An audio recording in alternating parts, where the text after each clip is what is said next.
Hello, আসসালামু আলাইকুম বন্ধুরা, কেমন আছে সবাই? আজকে চলে গিয়েছিলাম উত্তরার 13 নম্বর সেক্টরের গোলগাপ্পা একটা ফুচকার দোকানে। এটা আসলে এত জমজমাট।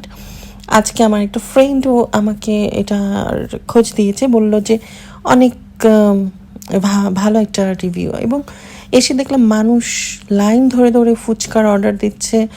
অনেক টাইপের ফুচকা আছে, এই যে যেমন শাহি চটপটি। এটা তো প্রথমে দেখলাম যে শাহি চটপটি অর্ডার করে খেতে কেমন লাগে।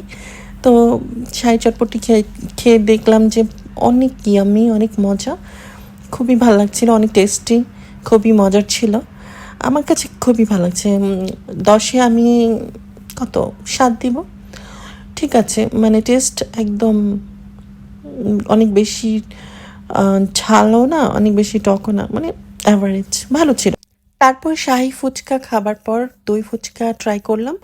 আমার কাছে দই ফুচকা খুব একটা ভালো লাগেনি। আমি আর কখনো দই ফুচকা ট্রাই করব না, এটাই আমার লাস্ট। আমি প্রতিজ্ঞা করেছি। আসলে আমার জেনারেল যে দই ফুচকা সবাই খায়, অনেকে পছন্দ করে খায়, ভাল লাগে অনেকের হয়তোবা, বাট আমার কাছে নর্মাল ফুচকাটাই ভাল লাগে, যেটা আর কি ঝাল ঝাল থাকবে।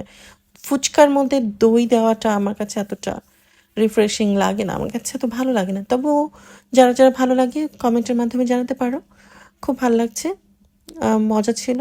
তো ভালো থেকো সবাই, ধন্যবাদ।